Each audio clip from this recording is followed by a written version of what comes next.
حضور نے ڈیوٹی لگائی سیدنا بلال حبشی کی، مسجد کا خیال کرتے، مسجد پہ توجہ دیتے، مسجد نبوی کون سی چیز کہاں کس انداز میں کرنی ہے، حضرت بلال وہ خدمت سر انجام دیتے۔ نبی پاک علیہ السلام مسجد کے لیے مختلف اوقات میں مختلف احکام جاری کرتے۔ پہلے سرکار دو عالم صلی اللہ علیہ وسلم نے ایک دروازہ مخصوص کر دیا تھا، فرمایا بھئی ایک فیصلہ میرا یہ ہے کہ اس گیٹ سے صرف عورتیں آئیں گی، مرد نہ داخل۔ حضور نے وقف کر دیا عورتوں کے لیے۔ ایک وقت ایسا آیا کہ نبی پاک صلی اللہ علیہ وسلم کے بہت سارے صحابہ نے کہ گھر مسجد کے بالکل ساتھ ساتھ تھے، انہوں نے مسجد کے اندر دروازے کھول لیے تھے، مسجد میں آیا کرتے۔ اللہ کے رسول صلی اللہ علیہ وسلم نے فرمایا بھئی اب جماعت کا وقت ہوتا ہے اور بالکل دروازہ مسجد کے اندر تم نے کھولا ہوا ہے تو کچھ چیزوں میں مشکل پیدا ہوتی ہے، لہذا سارے دروازے بند کر دو، ایک دروازہ کھلا رہے، اور وہ ہے جناب ابو بکر صدیق کا۔ وہ آج بھی کھلا ہے مسجد نبوی، اس کو وہ دروازے کو بند نہیں کرتے، کبھی ضرورت ہو تو وہ آگے کوئی کنات لگا دیتے ہیں، دروازہ وہ ہمیشہ کھلا رہتا ہے، اس لیے کہ اس کو میرے نبی پاک نے کھولا ہے، وہ دروازہ کھلا رہتا ہے۔ حضور نے مختلف اوقات میں مسجد کی تزئین و آرائش میں اس کی وسعت میں دلچسپی کا اظہار کیا۔ بلال جھاڑو دیتے، آنے والے لوگوں کا خیال کرتے، مجھے کیا لینے دیں، اور میں بہت ساری احادیث اور بہت ساری سیرت کی کتابوں کا نچوڑ ایک جملے میں بیان کرتا ہوں۔ مسجد نبوی ایک پارلیمنٹ ہاؤس کا درجہ رکھتی، اسی میں سارے فیصلے ہوتے تھے، اسی کے اندر کافروں کے ساتھ معاملات تھے وہ طے ہوتے تھے، اسی میں ہر چیز سیٹ ہوتی تھی مسجد کے اندر۔ ہماری سیاست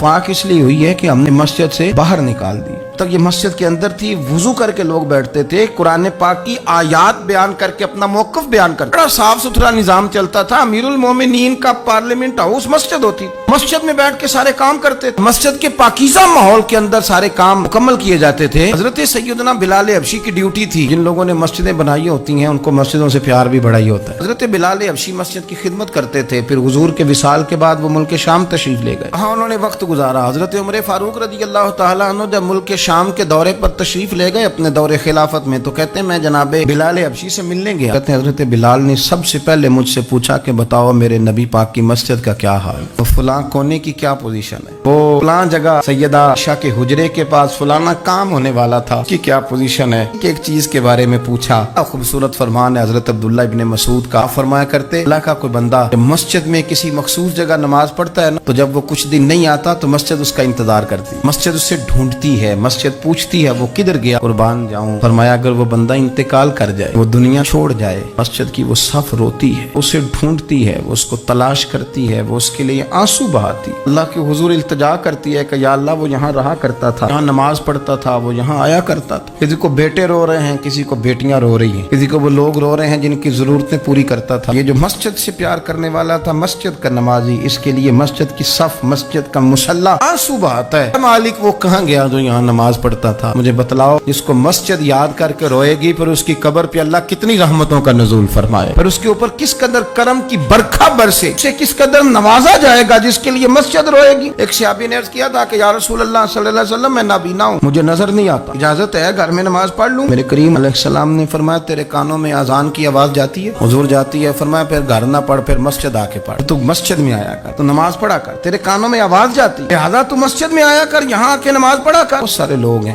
عدم دلچسپی، ہاں گھر میں بھی نماز پڑھنی چاہیے، نبی پاک علیہ السلام نے فرمایا اپنے گھروں میں مسجدیں بناؤ، یعنی ایک جگہ مخصوص کرو ہاں جہاں صرف نماز پڑھی جائے، فرمایا اپنے گھر میں مسجد بناؤ اور کچھ حصہ نماز کا گھر میں بھی پڑھا کرو، کچھ نوافل، کچھ سنتیں، کچھ حصہ گھر میں بھی نماز کا پڑھا کرو، فرمایا اپنے گھر کو قبرستان نہ بناؤ۔ اس کا مطلب ہے جس گھر کے اندر نماز نہ پڑھی جائے، بالکل اس گھر میں سارے زندے لوگ بھی رہتے ہوں تو گھر قبرستان ہے، حضور کا فرمان ہے۔ اور جس گھر میں کوئی اٹھ کے سویرے تہجد کا وضو کرتا ہے، مردوں کا گھر نہیں، وہ تو زندوں کا گھر ہے۔ بچوں کو تکلیف تو ہوتی ہے، سویرے بوڑھے اٹھ کے تہجد کا وضو کرتے ہیں، کیونکہ ان کے سونے کا ٹائم ہی وہ ہوتا ہے جب بابے اٹھ جاتے ہیں، بابا جی سویرے اٹھ کے وضو کر رہے ہوتے ہیں تو بچہ تنگ ہوتا ہے، دیکھو جی مطلب چونکہ اس نے تو سونا ہی اس وقت ہے جب دنیا کے جاگنے کا وقت ہے، لیکن اس کو پتہ نہیں تیرے گھر میں کوئی تہجد کا وضو کرتا ہے تو رب راضی کتنا ہوتا ہے، ہو سکتا ہے تیری بھی بڑی خطائیں اس کی وجہ سے معاف ہو جاتی ہیں۔ میرے نبی کریم صلی اللہ تعالی علیہ وسلم نے فرمایا میں نے جنت کے اندر دیکھا کہ کس عمل کا ثواب زیادہ ہے، فرمایا میں نے سب سے زیادہ اجر والے جو اعمال دیکھے ان میں ایک عمل یہ ہے کہ جو بندہ مسجد کی صفائی کر کے کچھ کوڑا مسجد سے باہر نکال دے گا، رب کریم اسے جنت میں بڑا درجہ عطا فرما دے گا۔ لیکن یہ تو کام کرے گا کوئی غریب آدمی،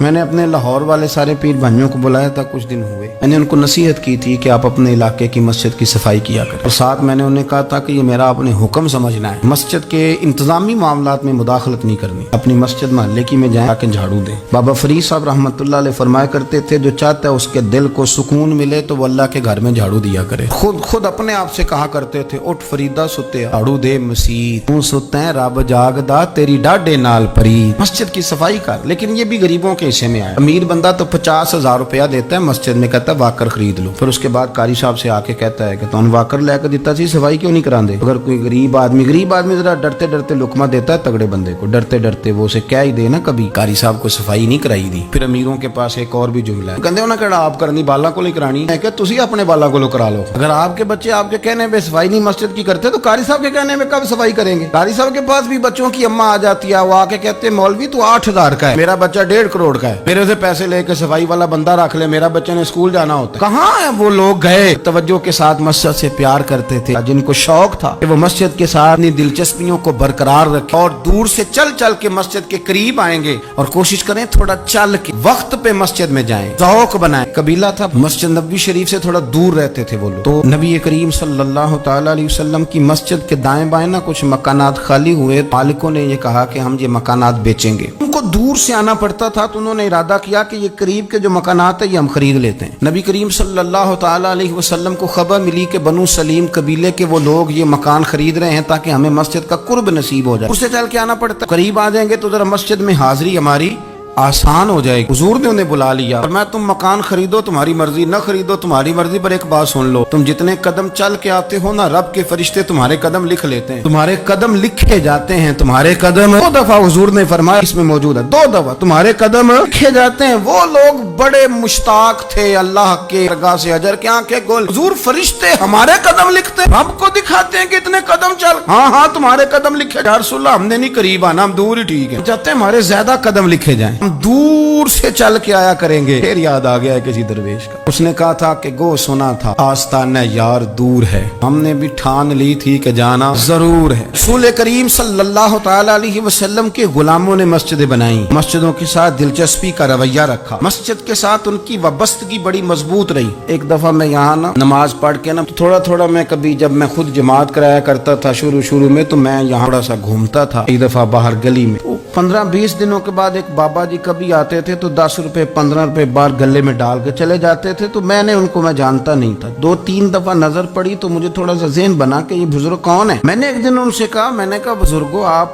اکثر آتے ہیں اور 10-15 روپے آپ گلے میں ڈالتے ہیں اور آپ چلے جاتے ہیں، پھر جدھر سے آپ آتے ہیں، یا تو نا بندہ رستے سے گزر رہا تھا تو جاتی دفعہ مسجد نظر آئی تو اس نے کچھ ڈال دیا تو واپس لوٹ جاتے۔ کہنے لگے مولوی صاحب میرا ایک ذہن ہے کہ ہر مسجد میں میرے نام کی ایک اینٹ لگ جائے، اور میرا ذہن ہے میں غریب سا بندہ ہوں، زیادہ پیسے میں دے نہیں سکتا، تو میں نے مسجدیں رکھی ہوئی ہیں، تو میں ہر مہینے ہر مسجد میں جتنی میں نے رکھ لی ہیں میں جاتا ہوں، تو اپنے حصے کی نا میں اس میں جو میرے سے ہو سکتا ہے میں چھوڑ۔ کتنا اچھا ذوق ہے، اتنی اچھی طبیعت ہے۔ ضروری ہے کہ آپ کے پاس 15 لاکھ روپیہ ہوا آپ الگ سے ایک مسجد بنائیں، پھٹی لگوائیں، تبھی کام چلے گا۔ ان بزرگوں کے 10 روپے سے شاید پوری اینٹ بھی نہ لگتی، لیکن ایک دلچسپی کا اظہار تو ہوا نا، مسجد کے ساتھ وابستگی تو نظر آئی نا۔ تو آپ اپنے علاقے کی مسجد کے ساتھ پیار کریں۔